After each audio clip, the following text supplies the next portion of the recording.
محبوب کی اداؤں سے پیار ہونے لگے، جب تمہارے دل میں یہ آئے کہ میں نے اس طرح جینا ہے جس طرح تاجدار کائنات نے زندگی گزاری، میں نے اس طرح مرنا ہے جیسے میرے محبوب علیہ الصلوۃ والسلام اس دنیا سے تشریف لے گئے، اپنی زندگی کے ہر عمل پر تم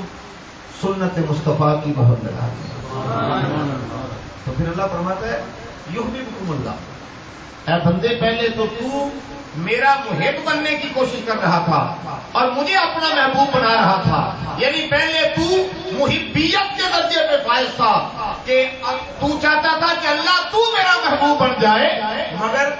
غلامی مصطفیٰ میں آنے کی دیر ہے، دیکھ میں نے تجھے کہاں سے اٹھایا کہاں لے گیا، پہلے تو مجھے اپنا محبوب بنانا چاہتا تھا، تو میرے مصطفیٰ کا غلام بنا، اب میں نے تجھے اپنا محبوب بنا۔ یحببکم اللہ، اللہ اسے اپنا محبوب بنا دے۔ کہاں یہ درجہ کہ کوئی بندہ کہے کہ میں اللہ سے محبت کرتا ہوں، اور کہاں وہ درجہ کہ وہ ساری کائنات کا رب فرمائے کہ میں فلاں بندے سے محبت کرتا ہوں، میں اس بندے سے محبت کرتا ہوں۔ تو دوستان عزیز، پتا چلا کہ ایمان نام ہے غلامی مصطفیٰ، اور پھر آئیے ایک حدیث پاک بھی سناتا ہوں میں۔ حضور نبی پاک صلی اللہ علیہ وسلم نے ایمان کی کیا ڈیفینیشن فرمائی، ایمان کی کیا تعریف فرمائی حضور نے کہ ایمان کس چیز کا نام ہے۔ ہم سمجھ لیتے ہیں شاید بعض اوقات کہ جو لمبی نماز پڑھے وہ لمبا بڑا ایمان والا ہوتا ہے، جس کی نماز بہت لمبی ہوئے نا اور بہت متقی ہوئے، یا جس کی داڑھی بہت بڑی ہوئے وہ بہت متقی ہوتا ہے، جہے سجدے لمبے ہون وہ بہت متقی ہوتا ہے۔ لیکن آؤ نا ذرا اسی خود سرور کائنات اور اس گلشن اسلام اور دین اسلام کے جو مالک ہیں حضور سے خود پوچھتے ہیں نا، اے ہمارے آقا، ہمارے لجپال، اے ہمارے کریم، آپ بھی ارشاد فرما دیں کہ اگر ہم نے یہ تلاش کرنا ہو، ہم نے کسی کے اندر ایمان دیکھنا ہو کہ یہ کتنا ایمان والا ہے، تو پھر ہمیں ارشاد فرما دیں، کوئی کسوٹی عطا کر دیں جس پر پرکھ لیں ہم اس کے ایمان کو۔ تو حضور علیہ الصلوۃ والسلام نے ہمیں ایک کسوٹی عطا فرما دی، اگر تم نے کسی بندے کا ایمان چیک کرنا تو وہ نماز سے نہیں ہوتا، اگر تم نے کسی بندے کا ایمان چیک کرنا ہو تو وہ صرف اور صرف داڑھی سے نہیں ہوتا۔ میرے بھائیوں، آپ اگر قرآن کو پڑھیں، سورہ بقرہ پڑھیں، تو مدینہ پاک کے اندر ایسے لوگ رہتے تھے جو کلمہ بھی پڑھتے تھے، جو حضور کے پیچھے نمازیں پڑھتے تھے، اور داڑیاں بھی ان کی بڑی بڑی لمبی تھی، سارے عمل کرتے تھے، کعبے کا حج بھی کرتے تھے، لیکن اللہ تعالیٰ نے ان کے متعلق یہ فیصلہ دے دیا، وَمَا هُمْ بِمُؤْمِنِينَ، اے میرے حبیب مکرم، یہ لوگ مومن نہیں، یہ لوگ مومن نہیں ہے۔ یہ کسی فرقے کی بات نہیں میں کر رہا، نہ فرقہ پرستی، میں تو فرقہ پرستی میں لڑت نہیں رہا، فرقہ پرستی کی بات نہیں کر رہا، یہ قرآن کی بات کر رہا ہوں۔ یہ سورہ بقرہ ہے، قرآن پاک کا پہلا پارہ ہے۔ اللہ پاک نے ارشاد فرمایا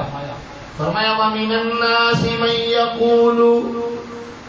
آمَنَّا بِاللَّهِ وَبِالْيَوْمِ الْآخِرِ، فرمایا اے میرے حبیب، کچھ لوگ ایسے ہیں جو آپ کے پاس آتے ہیں، وَمِنَ النَّاسِ، اور لوگوں میں سے کچھ لوگ ایسے ہیں جو آپ کے پاس آتے ہیں چل کر، اور آپ کے کیا کہتے ہیں،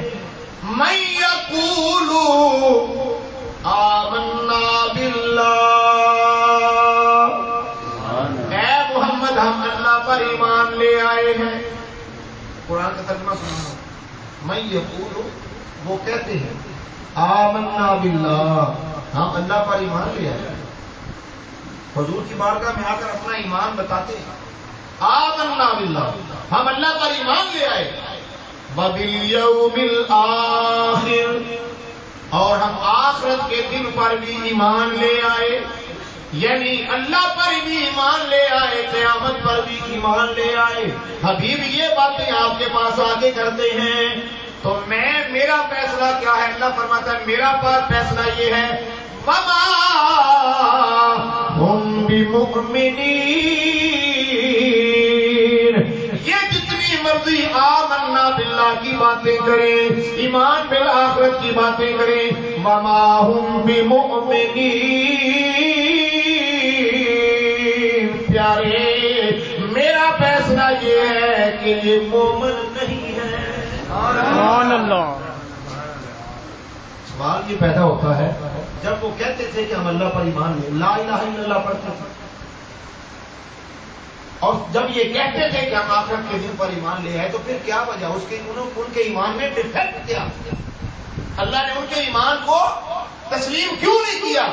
اللہ نے ان کے ایمان کو قبول کیوں نہیں کیا؟ جب وہ یہ کہتے تھے کہ آمنا باللہ وبالیوم الآخر، ہم اللہ پر ایمان لے آئے، ہم آخرت پر ایمان لے آئے، توحید کی بات بھی کرتے، فکر آخرت کی بات بھی کرتے تھے،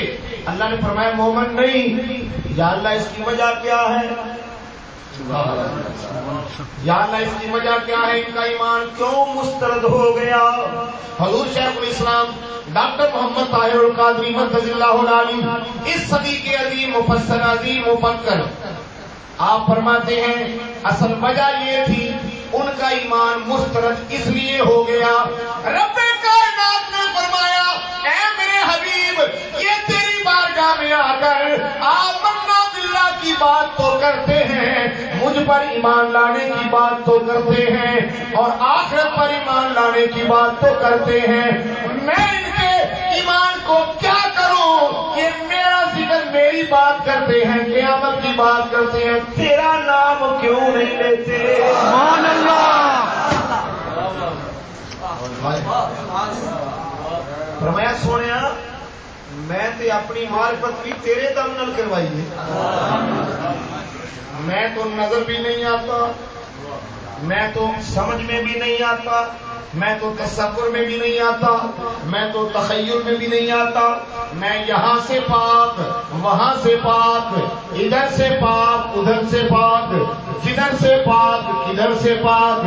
سمت سے پاک جہت سے پاک، سیرت سے پاک صورت سے پاک۔ سبحان اللہ۔ نہ میں دکھائی دیتا ہوں، نہ میں سنائی دیتا ہوں، نہ میں سجائی دیتا ہوں، مجھے کوئی ٹٹول کر بھی نہیں دیکھ سکتا، حواس خمسہ مجھے سمجھنے سے قاصر ہے، حواس خمسہ جو علم حاصل کرنے کے ذریعے ہیں ان ذریعوں سے میں کسی کی سمجھ میں نہیں آتا، اے حبیب اگر مجھے لوگوں نے مانا ہے تو صرف تیری زبان سے سن کے مانا ہے۔ سبحان اللہ۔ ہاں فرمایا حبیب جب اللہ کی بات کرتے ہیں اور آخرت کی بات کرتے ہیں، اللہ اکبر، یا رسول اللہ، یا علی۔ ڈاکٹر صاحب آگے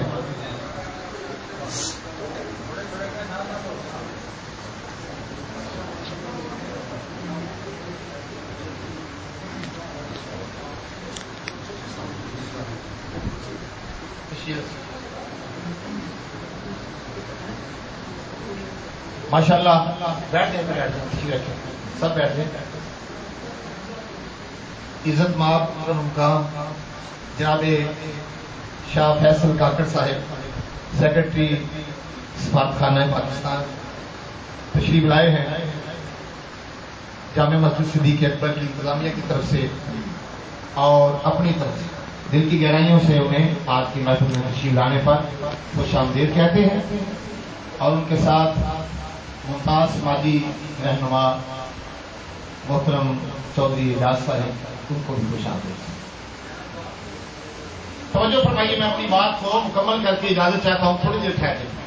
صرف آپ 5 منٹ کا ٹائم دیں، اس کے بعد پھر آپ کرنا، 5 منٹ ہمارا ٹائم، اس کے بعد پھر آپ کرنا۔ توجہ فرمائیے، تو میں یہ بات کر رہا تھا کہ رب کائنات نے فرمایا پیارے حبیب یہ آمنا باللہ کی بات تو کرتے ہیں اور ایمان بالآخرت کی بات تو کرتے ہیں کہ ہم اللہ پر ایمان لے آئے، ہم آخرت پر ایمان لے آئے، مگر میں یہ کہتا ہوں کہ یہ مومن نہیں ہے. وما هم بمؤمنین، یہ مومن نہیں ہے. باری تعالیٰ یہ مومن کیوں نہیں ہے؟ فرمایا یہ مومن اس لیے نہیں ہے کہ اے حبیب مجھے مانتے ہیں، آخرت کو مانتے ہیں، مگر تیرے صدقے سے، تیرے وسیلے سے، تیری وساطت سے میں نے انہیں اپنی معرفت عطا کی، اپنی